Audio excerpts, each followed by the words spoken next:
Bros and heroes. Gonna tell you about bros and heroes. Gonna tell you about comic books, Costumes, facts, boots, and other stuff. In this week's issue, cops fighting crime in a future time.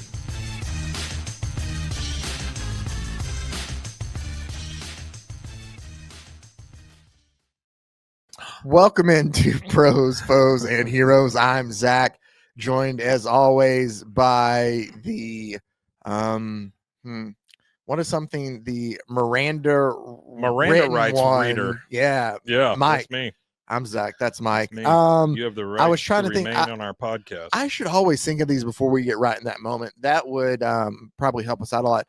Also, though, something else. What we're covering today, which you saw in the intro, it's cops, and I actually have the actual issue. You do have the actual issue. I picked this up a couple years ago. You have the actual issue. I picked this up a couple years ago when we were on vacation in Galveston. Sometimes before there, I like to stop by just small places and look around. Oh, Galveston. And based off the cover, I was like, "Thank you." Oh, this is that's. Sorry, I didn't mean to ignore. No, you're fantastic. Fine. Yeah. But I was like, in the audience. Oh, I see. I was like, this looks like something that would work for bros. Again, 2 years ago. But does it work for foes? Maybe. Does it work for heroes? And I bought a couple issues. So I don't just have one. I have like issues 2, 4, and 5 out of 15. And it's all have 3. It's all based off the covers. Because I was like, oh, okay. Did you read them all? No, like I have them. Because I'm saying if this is the one that ends up winning, I will have physical copies of this. I also have a physical copy of the next one we're doing. I tended to use things that I randomly had. Physical copies, physical copies. So just a really quick recap, what we're doing our own kind of you decide. Yeah. We talked about it a little bit, and I'll dive into it probably a little more on Scarlet of what the whole you decide thing was between Bill Jemas, who was running something behind me here, running Marvel at the time, and Peter David with Captain Marvel and Marvel and Ultimate Adventures. And they all basically they printed the 3 titles, and whichever one sold the best wasn't going to get canceled and would keep going. Tired of looking at Pete's book. I thought that we would present you guys with 3 different #1 issues and then put it up to a vote and see which one deserves to be covered more, either for being just absolutely awful or for being good. But that is what we're in the middle of it. We already did the Guardians of the Galaxy #1 from the 1990 series. Yeah, I didn't like that. Today, this is from 1989, and this is a giant-sized first issue of cops giant size fighting crime in a future time. And let's break the fourth wall real quick, Mike. I got a present for you. Yeah. Oh, very nice. There you go. So Mike won't necessarily have to look at the computer screen while we do this, but let me bring you guys in here to see the cover. I did like this game, though, Gauntlet. Oh, dude, I loved RBI Baseball underneath it. You know, they also did an arcade cabinet for Gauntlet that I remember playing at the Washateria. Yeah. We had to go to Washateria to watch. I remember they had a Gauntlet tabletop version. Really? At the arcade by Baylor over here. Okay. That no longer exists. Yeah. But I would stop specifically there to go in and play Gauntlet for a little bit. There was also a tabletop at a Dairy Queen out in the middle of some random town of Pac-Man that I remember. That you go get a Hunger Buster and then play Pac-Man. My ex-wife's father, who is now dead, had a tabletop Pac-Man machine. Oh, it's cool. The tabletop the only thing I liked about that, man. You were talking about, like the ones that you sit down at and hunch over. Yeah, like Pizza Hut. Yeah. Yeah. All right. So cops always wanted Pizza Hut. You know?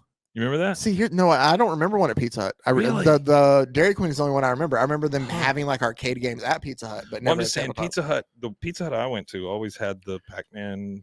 Random comic thing. Cool. You know what I remember from the early '90s too that Pizza Hut did is that you got either there were books that came with it. I guess like for kids meals kind of thing. Yeah, like you could buy like a kids meal kind of, and it came with a book. Or you could purchase a pizza and it came with a VHS of an episode or 2 episodes of X-Men the animated series from the early 90s. It was a thing that Fox or Fox Kids or Marvel and Pizza Hut did. I just remember that. Do they still make personal pan pizzas? I haven't been to Pizza. God, those were so good. Why do I? They got all crispy around the edges and stuff. Yeah, the small ones are the way to go. Oh, all right. So cops fighting crime in a future time. Mike, when you look at this, what do you think of? Are we going to cover Lane Mastodon? Why are you getting ahead? I For shouldn't have given you Infocom? that. Go No, back you to the shouldn't have. beginning. Yeah, I'm sorry. Yes, I think I Okay. did. I made sure to All right, save let's go. that ad in here. Yep. It's But a good one. when you look at this, Mike, what do you think of? What do I think of when I see this? I think of a Saturday morning cartoon or some toys. That's what I think of. I would also like to bring up that the writer is Doug Moench on this, Oh. and comic book fans might. I want to Okay. make sure I give the credits where it's due. Comic book fans might know Mr. Moench for having a hand in the Batman Nightfall story, but also he created Moon Knight. Oh. But sometimes when you work for a company, you got to do things you don't want to do, Yep. like including write issues of Cops. Mhm. So I'm trying to find the rest of the staff. Doug Moench is the writer. Pat Broderick is the penciler. Pablo Marcos, the inker. Colorist is Gene D'Angelo, and the letter is John Costanza. Yours is different. Editor Mine has is a Andrew little Helfer. PC. And then I also want to point out that I don't think Ram trucks had existed at this time. I think it's just because it rams it. Right. But I'm saying I think now they would have a copyright issue. That's true. Yeah. Fair enough. But so they also have a garbage issue. When I picked this up, I was like, all right, this has to be something that was made to sell toys. Yeah. Like that was in my mind. I think it just looks like it. It looks like it. I think we had talked about Animax at the time that was done for that, or we had talked about I don't think Brute Force was used. They have a robot dog here with the siren on it. U.S. Archer. Remember, U.S. Archer was essentially used to sell toys and stuff too. So what was the Hot Wheels kid? The Hot Wheels kid. Yeah, U.S. Archer. Is that who it was? Okay. Yeah, remember he had the computer brain and the 18-wheeler. Yeah.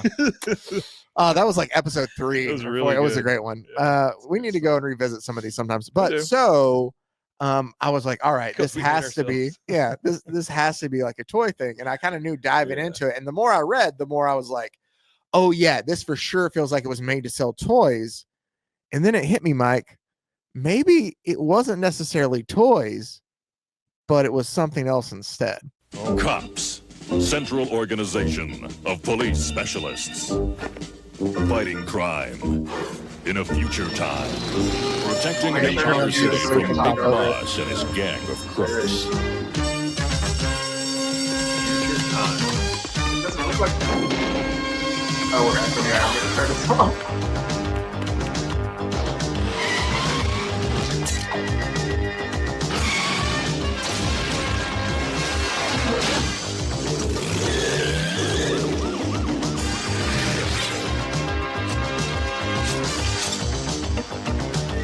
Remind me, I'm going to tell you about that. Yeah. His name is, some of these guys know their name. I'll tell you. They just throw a cop car. Hey, you can cut out a major part of the bridge and nobody's done anything about that. Like, you cut a hole, if they're protecting people, they'll take the taxes. But that guy was It's crime fighting time. That's right. It's crime fighting time. And here, the last piece of it is I also found the outro of it to gives you a roll call at the end of the show, so you can meet everybody. If you're watching, you'll have to look over the credits to kind of see them, but you'll be able to hear the roll call. Ooh. They don't only give the roll call of the heroes, but also of the villains too. Cops, roll call. Highway, Mainframe, Long Arm, Bowser and Blitz, Sundown, Hardtop, Mirage, Bullseye, Mace, Barricade, and they call me Bulletproof. These are Empire City's most wanted crooks. Berserko, Rock Crusher, Misdemeanor, Turbo Two-Tone, Dr. Bad Vibes, Nightshade. Use caution in apprehending. The first time I heard that, when it goes Nightshade and then there's a little bit of space and it goes use caution and apprehending and it shows her jump, I thought that was the name of another bad guy. And I was like, that is a terrible name if you're like, oh, it's me, the villain. Use caution when apprehending. Well, number one, I wonder what Rock Crusher does. He crushes rocks. Oh, okay. And how do you get out of that and not go, oh, Dr. Bad Vibes? That's my favorite.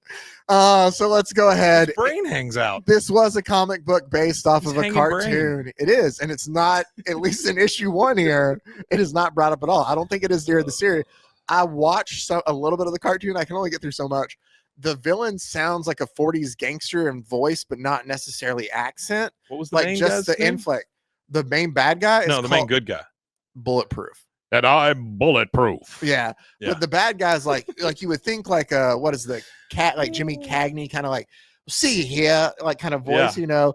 It's like See that, there? but See? and the inflect, like that's what he sounds like, and he's very annoying. Anyway, We're stealing all the money, see? so what they did is DC in 1989, or I guess this came out in 88 of August, produced a 15-issue series based off this comic book. 15. So Dear we have plenty God. to get into, and I can tell you the intro differs in the comic than it does from the cartoon. No shit. Yeah, so we open up at this I don't airport. know that there was a lot of care in this. You In know, what I'm saying?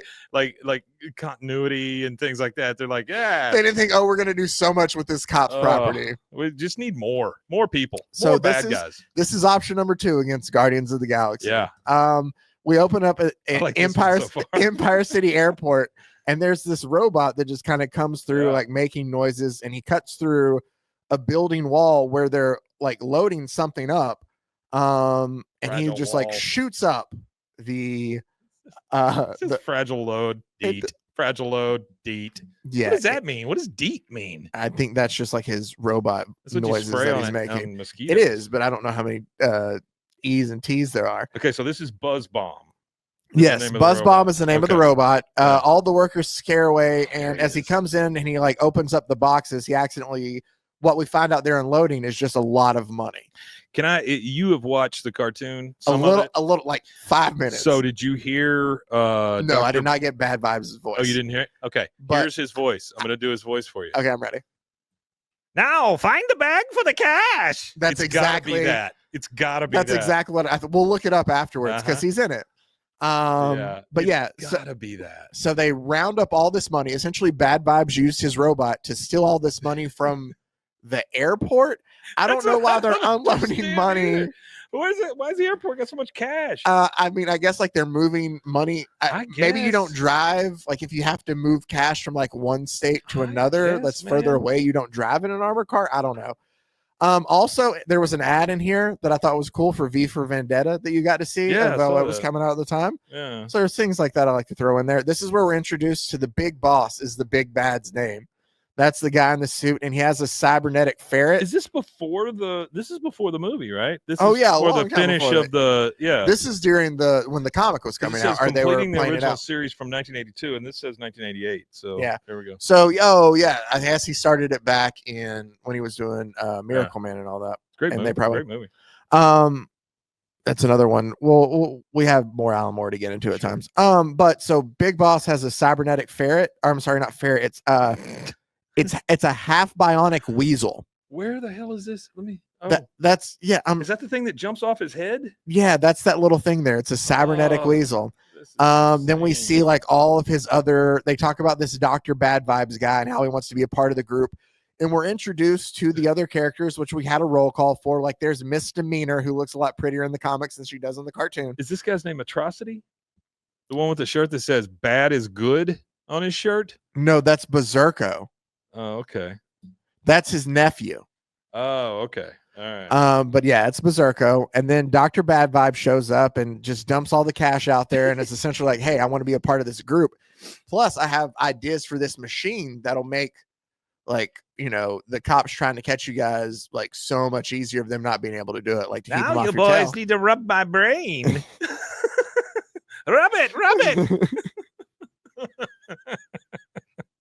And so they're like, all right, Bad Vibes, you go make your machine. Everybody else, I want a crime spree that this city's never seen. Oh, And he sends them out. The thing that I love is you see the guy down there in the jacket, yeah, Mike. yeah. His name is Buttons McBoom Boom. Buttons McBoom Boom. That's like his security guard. He looks like a Dick Tracy villain. I'll go with Buttons McBoom Boom. Also, the guy that has like no hair next to him, Yeah. that is like his chauffeur and It's gotta like be cue ball. butler. No, it's like Scott free or scotch free. It's just like Scot free is Mr. Scot-free. Miracle, so it's not scot free. Okay. It's something similar like that, or squeaky clean. Something Squeaky I think it might be squeaky clean.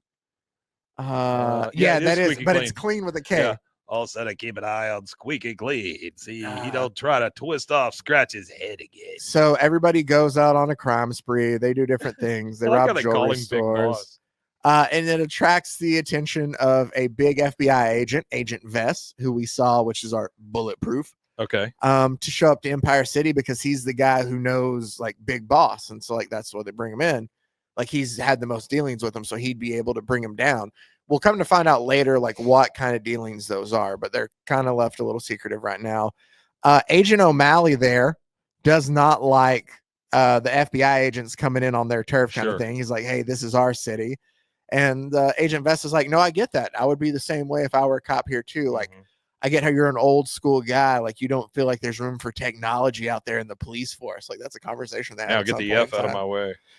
They go to the airport. They run some little cool metal tests with that little stick there to find out like what metal was used on the blades to cut through the area where the robot went through.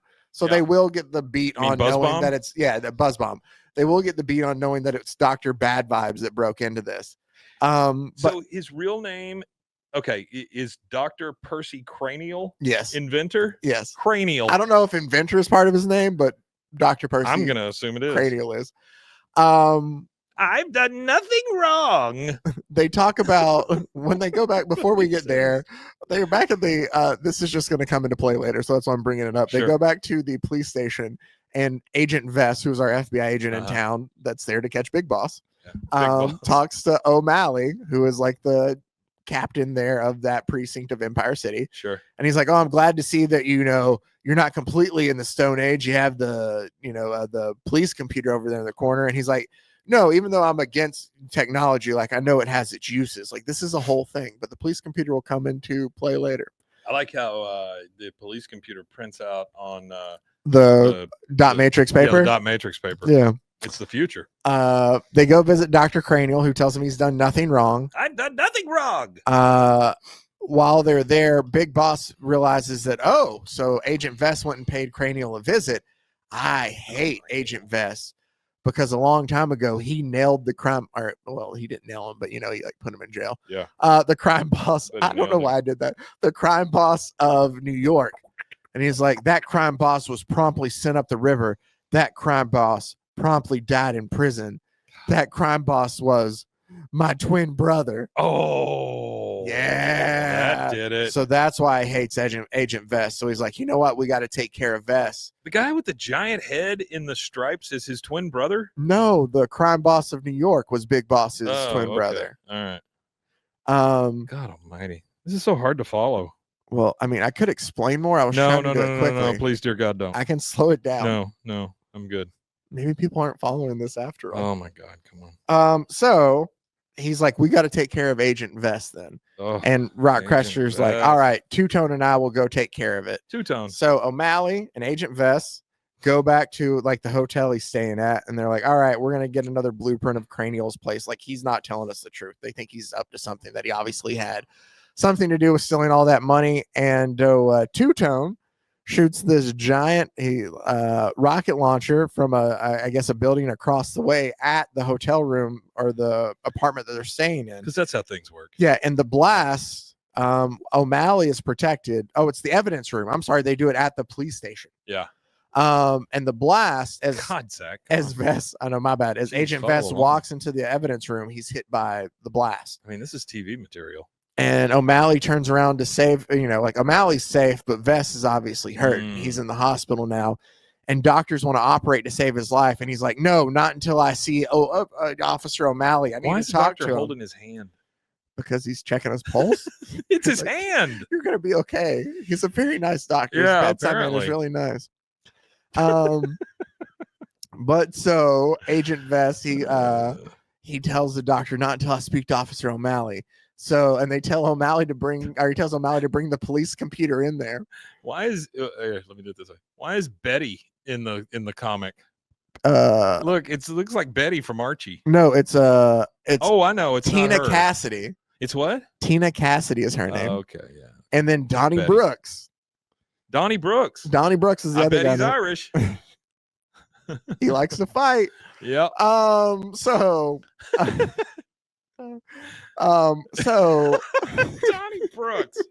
What an idiot name. I did. God Here's almighty. the thing. I didn't pick up on the whole Donnie Brooks thing until right now. Yeah. Oh, that's man. it. He loves to fight.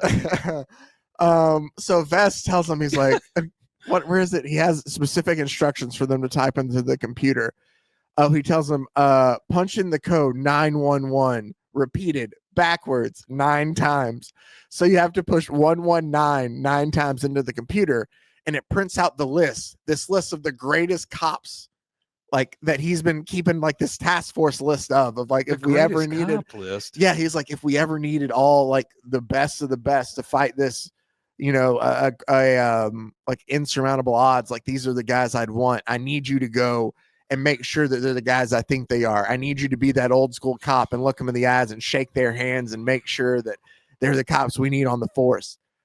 I'm only paraphrasing a little bit about what's being said there.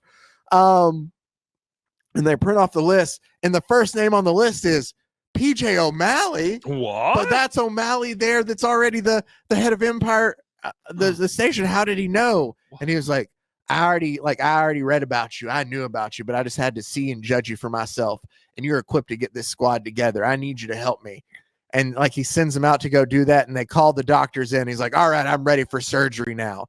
And you see there's like a cybernetic chest thing over there. They used a bad word too. Did they? It's going to be one hell of an operation. Let's hope that Donnie didn't hear that. Oh, those kids, boy. They probably love that. But you see a cybernetic chest there that it looks they're going to install on Agent Vest. Yeah. So what we then get is essentially a montage of them going from city to city, just finding these people. Like, this guy's like a one-man, what's his name? Colt Howard. I think they called him, like, I don't remember all their code names. They don't tell you them all here. Colt's a real hard nose, everything by the book. Yeah. But then there's like a pilot. Best we got. Then there's a pilot in Miami that they hunt down. Does anybody at any point throw their badge on the desk and go, "I'm too old for this shit"? No, not once. It's not. I mean, maybe in issue 2, not issue 1. Okay, maybe it's a 3 where you missed it. Yeah. Damn it, I missed the whole arc. There's like a riot patrol guy in Chicago. Look at him now. Is that? Oh no, this is somebody. Who is the guy that's in the giant suit? It goes from person to person. Everybody's a different thing. Yeah, but who's got the big space vacuum? No, it's like riot gear. Oh, okay. That's in Chicago. It looks like a back massager. I don't remember all of their names. I should have done this, but it's Riot Squad there. Essentially, they're just going from city to city. Stanley Batch. That's who it is. That's Stanley Batch. Stanley Batch. It says right down at the bottom. Yeah. My bad. Then they go to Texas, and there's the cowboy-looking guy, of course, in Texas. Says the name's O'Malley, a sensitive guy like you, Batch. What? Who talks like that? O'Malley? Oh my God! Look at this cowboy. The sheriff. He's from Texas, obviously. Walker Calhoun is his name, and like he goes and he shoots at all the targets, and O'Malley's like, "It looks like you missed," and he's like, "Huh? Why don't you look at their gun barrels?" And all the gun barrels are like split bananas. down, and they look like bananas. And he's like, "All right. Well, let me shake your hand." Like, he's shaking all these guys' hands to be like, let me see if you're worthy of this team. They go to Los Angeles. Like you could ever make peace back east. That's how O'Malley talks. They go to Los Angeles for a guy who like fights traffic on a hoverboard. His name's Highway. I know his code name. But we watch him. Well, they're fighting crime in a future time, so that's why he's hoverboarding around. Like, he just follows him as he pulls over, and it like makes a highway patrol stop. And he's like, "All right, you're on our team too." And then I think the last one they go to is Providence, Rhode Island, where we meet Blitz, which is the dog Blitz. I think the dog's name's Blitz. Yeah. Action Blitz. So we made a canine cop, but the dog is a robot dog named Blitz.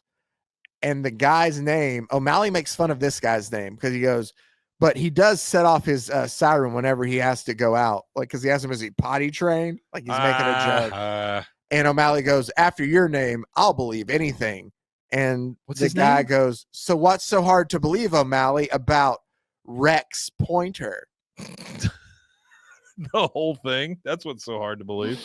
So then we're back at Empire City. and they get a note that Vess is alive. Berserko does. And they're like, well, let's go ahead and shoot up Berserko. To Big Boss will like that. Well, they break into the room where he's at the hospital, and they fire all their weaponry at him just for Vess to turn around and goes, ha, look at me now. I'm bulletproof. You missed one good thing. Go back one time. That note up there. Me nurse girlfriend tells me Vess is still kicking in D hospital. Grab your Y-O-R-E ample AMPUL hind quarters and hold tight. Louis. Yeah. He's an idiot. He is. But so Vess, survives, and it scares the bad guys off as they run away, and they go back and they tell him, like, we tried to get Vess, but man, like, he's bulletproof now, kind of. And also, like, as we were trying to escape, you see that Berserko kind of falls down. He gets locked up in police custody and in jail. Yeah. So while he's there, he refuses to tell them anything about the scheme about this machine that Dr. Bad Vibes is making. But we Just do think find about out the words you're saying. I know. Dr. Bad Vibes. We do find out that Dr. Bad Vibes machine, what it does is he calls it a bad vibes machine, but it essentially just vibrates matter into nothing. This is 1988. Yes. Nobody was using the word vibe. They were in here. Vibe was still like a 60s word. You know? Like Yeah. 60s, 70s? Yeah, I Dr. guess. Bad It's back Vibe. now. Sounds like something you'd see on like Electric Company. Probably. Well, along with Spidey. And the wall. But like he shows off the beam as it like hits like an armored truck, and it like shakes it until there's nothing left. But all the money there and the guys and the tires, like it picks and chooses what matter it just breaks down. Sure. Because it's comics. Yeah. So he's like, oh, this will be perfect. So he calls the mayor and he's like, Mayor, Big Boss calls the mayor, and he goes, Mayor, you have my nephew in jail, Berserko, for shooting up, Agent Vess. How about you let him go? Or I essentially just, cause the bank to vibrate until I'll sell your money. You know who's a really bad employee? Who? Millie. Millie is the secretary. Oh, and yes. she picks up the phone and says, there's a Big Boss on line 2, Mayor Davis. Will you accept the call? What are you talking about, you idiot? It is Big Boss. It's just somebody named Big Boss. I'm not putting that through.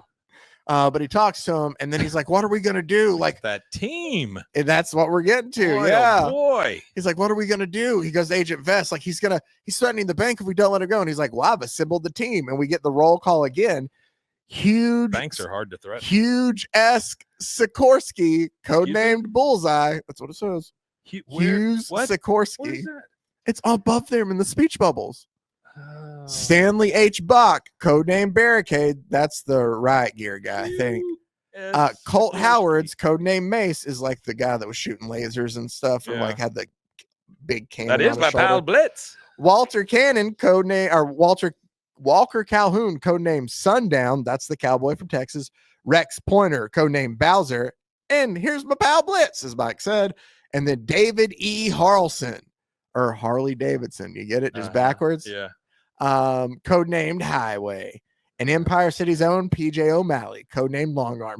They haven't fought anything. They haven't fought anything, Mike, but they all have code names. Yeah. That means that they sat around and they're like, before we go and do anything, we're each going to come up with cool code names. They also feature their crotches very heavily in these. Like there's a bulge on every one of them. Here, buy our toys. Oh man, action figure. Now with action crotch. So sweats like real life. Oh man, so they go and they try to hunt down where this machine might be that Bad Vibes has that can cause these things to happen, and they're able to pinpoint the location that he has it in this old bunker. Not without losing a helicopter and stuff first, but the mayor is growing weary and he thinks that this cops team can't do it in time, so they release Berserko anyway. Well, before we figure out what happens after they release Berserko, let me tell you about what I saved for Mike to make sure that I included, which is InfoCon presents Lane Mastodon for Info Comics. And he goes, hi, I'm Lane Mastodon, all-around hero, but more on that later. I'm here to tell you about Info Comics. I'm going to try to read this as an infomercial. Yeah. Do you like comic books? Boy, do then I. You'll love Info Comics. They've got great characters like the Gamma Force. I remember these. A trio of interstellar heroes. And the plots are out of this world. Do you like Do you like computers, Mike? Oh boy, do I. Then you'll love what your computer lets you do with Infocomics. You can switch viewpoints, leaving one character behind while you follow another through his part of the story, and the pictures move too. The moving pictures. Now, when the page is turned down like this, it means that you can switch to a different character. All you got to do, just hit the return key, then sit back and enjoy. And here's the best part. I saved it for last. Yeah. They're only $12. $12. Right? What? You get a lot for your money, I spent that on a candy bar here's today. The thing. That's just a suggested price. That's what we're just selling people. Okay. We suggest you sell that at. Yeah. You can watch each one 4 hours. It's not like you just watch it once for 15 minutes and That'll you're done. feed a family for 6 weeks. Now, I wonder what's going to happen to that brave water beast. I was going to tell you how I became a hero, but I'm busy now. You'll just have to get I'm busy now sitting here doing this commercial. You'll just have to get the Lane Mastodon info comic to find out. Ask for info comics available now. Let me read the last. Who am I asking? Well, yeah, I'm going to read the last part then too. There's an info comics for everybody. Lane Mastodon accounts turned Lane Mastodon accountant turned interplanetary hero saves humanity from Blubberman of Jupiter. In the first of his hilarious series, a magic amulet leads a small caravan of travelers to mysterious Egrith Castle in the premiere issue of Zork Quest. Oh, I love Zork a fantasy series set in the fabulous world of Zork. In Gamma Force #1, see the origins of the hero trio as they team up to free their planet from an evil overlord from his pit of thousand screams. Don't miss the premiere issues available now at your local software dealers. And there's more action and adventure to come. Did you ever go to your local software dealer? Collect them all. I never had a local software dealer. I had Radio Shack for a little bit. Place, maybe Circuit City. There was a place when I was living in Austin. You could go and rent software. Tell me what you're supposed to do with that. I don't know. You copy it is what you do. Also, Mike, that does make sense. Kind of like Blockbuster for software. Yeah. We also had an ad for some other buddies that we had pretty early on in our tenure here on them. Bros, and that is the new Guardians of the Galaxy. We mainly focused on their villains because they had the Hemogoblin, which was the AIDS vampire. I remember that. And then they had obviously everybody's favorite, Snowflame. This is Sally McReachy. You don't remember any of them. Firehead. You might remember one now for a different reason. But one of those. Brain. Yeah, that was Rom. That is Tits McGee. Sure. Wizard. The far guy is the Floronic Man. Do you remember Floronic Man? I do remember the Floronic Man. From the Floronic Man. From Swamp Thing. Sure. I do remember that. He was the bad guy. He was turned good at this point. Okay. We covered him back then. I think I might have tried to explain the Floronic Man then, but now you actually know who the Floronic Man is now. So the mayor releases Berserko, remember, back to Big Boss, and they go and they pick it up, and he's like, all right, now you'll quit causing terror.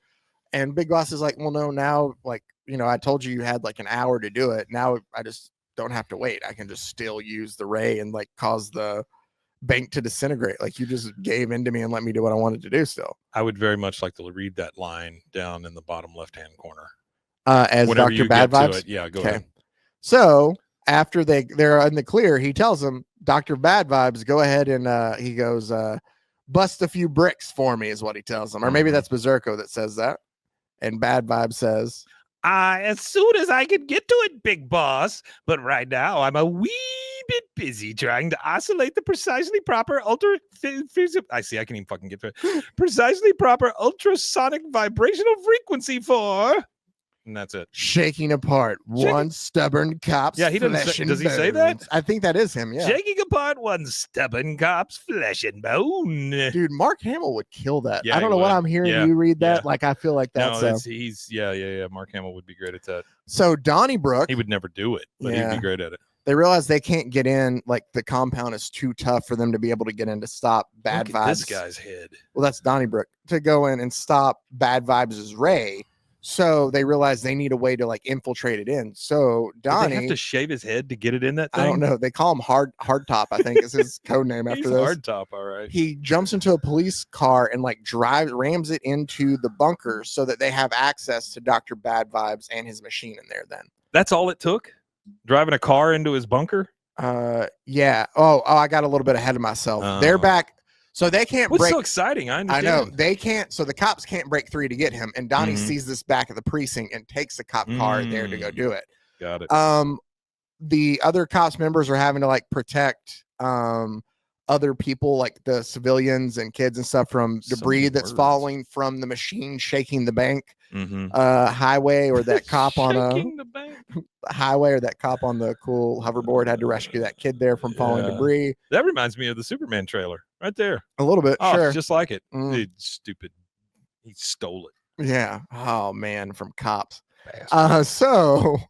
But the police car that Donnie is taking out, the Ram, it goes in and they tell him like, all right, I need to get through. He hits a ramp or something like, I guess a flipped over car that kind of projects him up into the side of the building. There's always something to drive over like that. Well, you brought it up on World's Finest Wednesday, and I made a short out of it of how like all these schemes always seem to work out for him. Now, usually it's Batman and Robin and them being silly, but it works out for Donnybrook here, and he crashes through, and they're able to destroy the machine, right? And it's all done for in a day's work for the cops. That is great. And they're back at the headquarters and later back at the precinct, and they're like, all right, the bank sustained severe damage, cops, and our first test wasn't pretty, but we did save the day, and besides, Big Boss jumped the gun on the deadline. Sure. And the mayor tells him, I'm just going to read this last page to wrap things up. The mayor tells him that, you know, I released Berserko, and Big Boss had the incentive to wait the full hour, and he still went ahead and did it anyway. And Vest is like, that's why you can never trust criminals like Big Boss.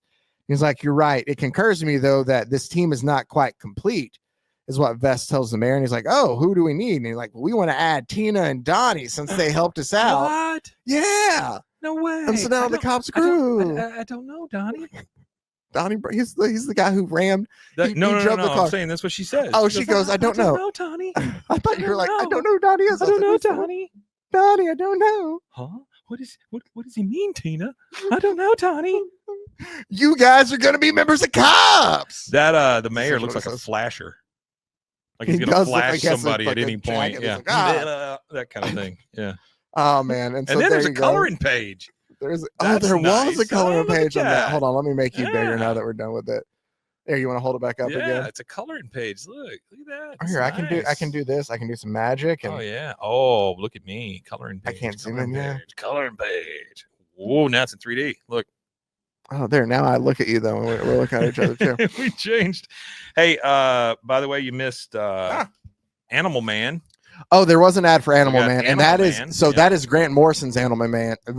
Yeah, Take that one looks a little different. That is Grant Morrison's Animal Man, which is actually take 3. That is Grant Morrison's Animal Man, which is really good and really like people really enjoy the run on. That is something that we will cover in the good things at some point in time.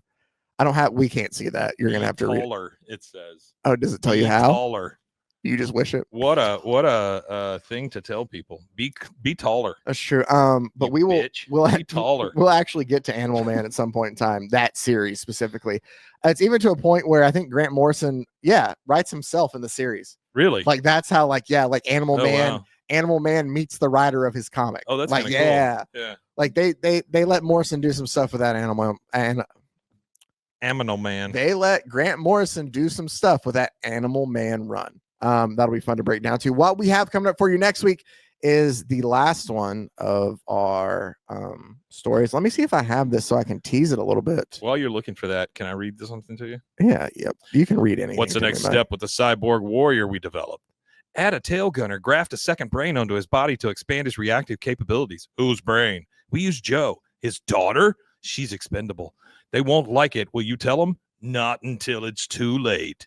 Tail Gunner J.O. Does J.O. stand for jack off? I don't know what that stands for. Hold on. They're going to use his daughter's brain. They're going to kill her to use his Tail brain. Gunner? Tail Gunner J.O. I feel like this is like an anime or something, right? J.O.? J.O. I'm telling you. Not Tail Gunner Joe. Oh, it's a comic. Okay, yeah. Yeah. Hold on. How do I not know? Okay. It was an American 6-issue comic book limited series written by Peter B. Gillis with artwork by Tom Artis. The cover dates run. Not right offhand. I'll look. Oh, you don't know about that. The cover dates run from September of 1988 through January of 1989. With issue 5 dated as winter Okay. It's suggested for mature The viewers. series tells the readers. story of Lars Gunnar and his daughter Jo, whose consciousness was implanted into his own brain as a result of His manipulation. own brain, not someone else's brain. No, as a Yeah. result of manipulation by the Telemachus Corporation. Telemachus. So as to create a cyborg with 2 minds. Do we want to read Tell Gunnar Joe? Yeah, if you can find it, I would love to read it. Do you really? Hey, and yeah, Okay. come on. And then the greatest thing of all, the Hunt for Red October board game. Oh, you really hated on that. Well, you wouldn't play it? I'd my- play it once. Would you? Once. Well, number one, the ad is crooked. Well, we got into the argument of like, no, I want to be Sean Connery this That's time. right. That's right. Is that what you I want argue to be over? Alec Baldwin. Mhm. Isn't he in it? I think so. Yeah. Uh-huh. I haven't seen that in forever. I'm going to be Tom Clancy. I'm going to run all of you.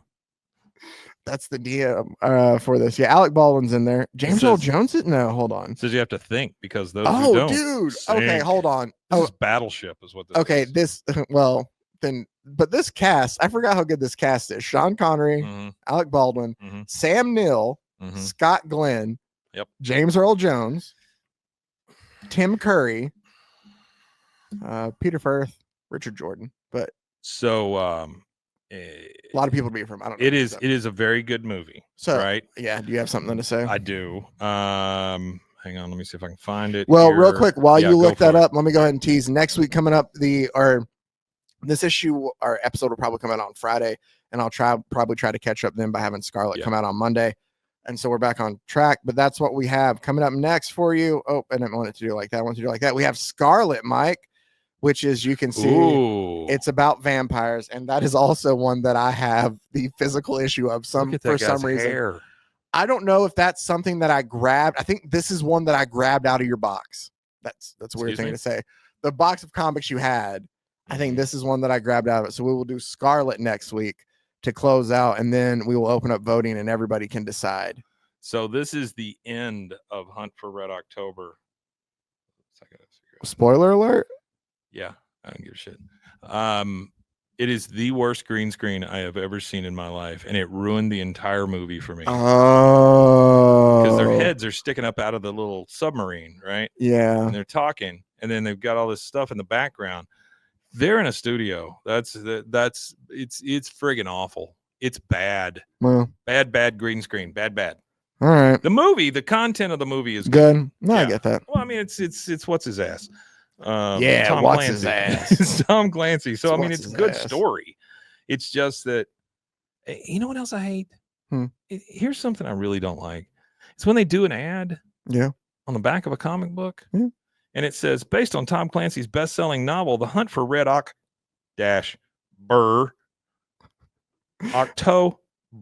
Instead of making it fit. game puts you in command of today's most sophisticated. It's a American Tober Night game. What? Yeah, that's what I'm saying. It's an October game. I got you. No, I get that. Anyway, all right. That was Cops Fighting Crime in a Future Time. Yeah. We got to watch some episodes of that cartoon. Yeah, that'd be great. Oh, I'd we're love gonna that. look at Bad Vibes' voice once we get done to see how close Mike was to Let's that. do that. But as always, thank you guys for tuning in and watching or listening. If you are listening, apologize about you just hearing music for a bit when we played the intro, but No still. problem. Thank you guys, honestly, as always, and appreciate it enough. Make sure to check out the other great podcasts on the Rogue Media Network family of podcasts. RogueMediaNetwork.com. And until next time, stay safe, everybody.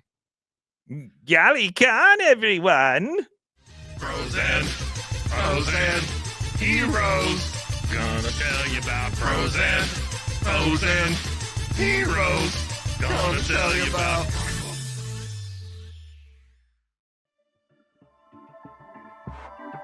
This has been a Rogue Media Network production.